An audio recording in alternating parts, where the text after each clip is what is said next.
deadliest games. Throughout the first 2 seasons of Squid Game, audiences watched as players participated in 9 main games and several special ones, each resulting in massive eliminations. Some challenges were relatively mild, while others were so lethal that they wiped out nearly all of the participants. Today we're going to take a closer look at the most deadly games in the series. The first game we saw was Season 1's Red Light, Green Light. At this point, no one had any idea they were entering a bloodbath, and the first sign of blood caused major panic, eliminating many players who weren't cut out for the game. 255 players were eliminated during this game, which is 55.92% of the original population. This game ranks as the 4th deadliest out of 17 games we'll talk about today. After the reality of elimination set in, most of the players voted to leave the game. But when they realized their lives outside the game weren't much better, 187 of the 201 survivors returned to play again. Of the 14 players eliminated, they were the only ones who survived, making up 6.97% of the remaining players. This game led to the Dalgona Challenge, where 79 players were eliminated, wiping out 42.25% of the participants. This ranked it as the 7th deadliest game. After Dalgona, there were only 108 players left, but that was still too many for the next game. Players were then forced into the malnutrition game, which led to chaos as players realized that killing others added money to the prize pool.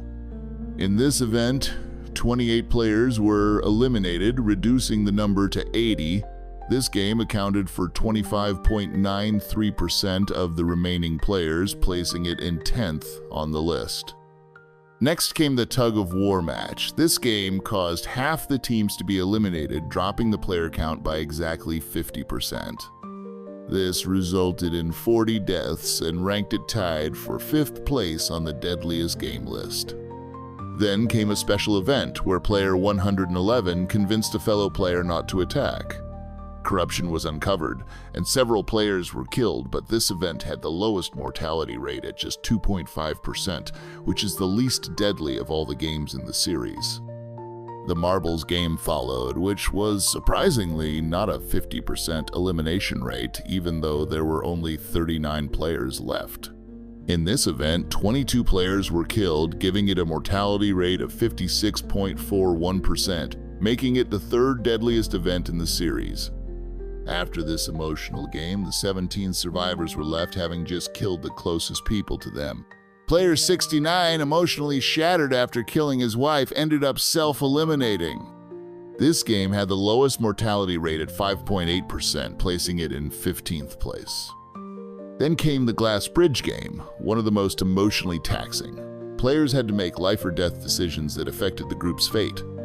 In the end, only 3 out of the 16 players survived, with a staggering 81.25% mortality rate, making this the deadliest game in the entire series. After that, the remaining 3 players were thrown into a room that was once filled with 456 participants.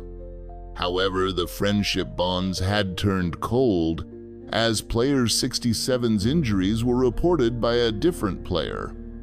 The corruption and greed of others led to the death of another third of the remaining players, and this event became the deadliest in terms of player reduction. In the final game, 2 players remained.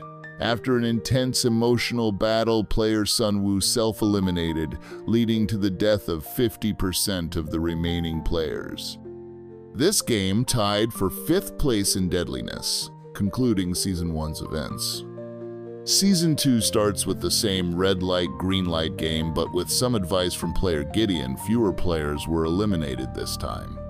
Only 91 players were removed, resulting in a 19.96% mortality rate, ranking it as the 12th deadliest game. Next came a pentathlon, involving 6-legged challenges.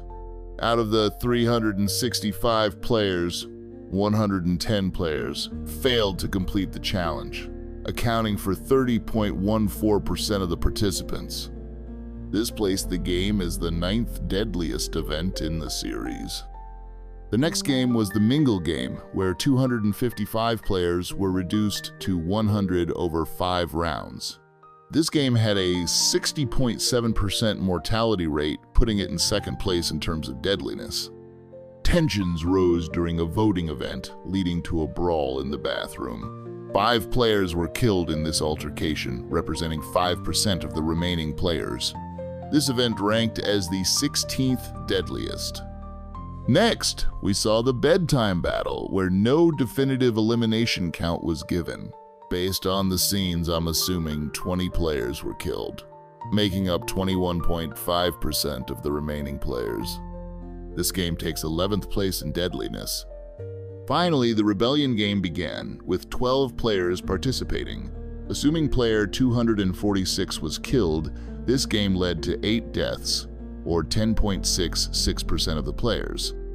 While it's not the most deadly, it landed in 13th place overall.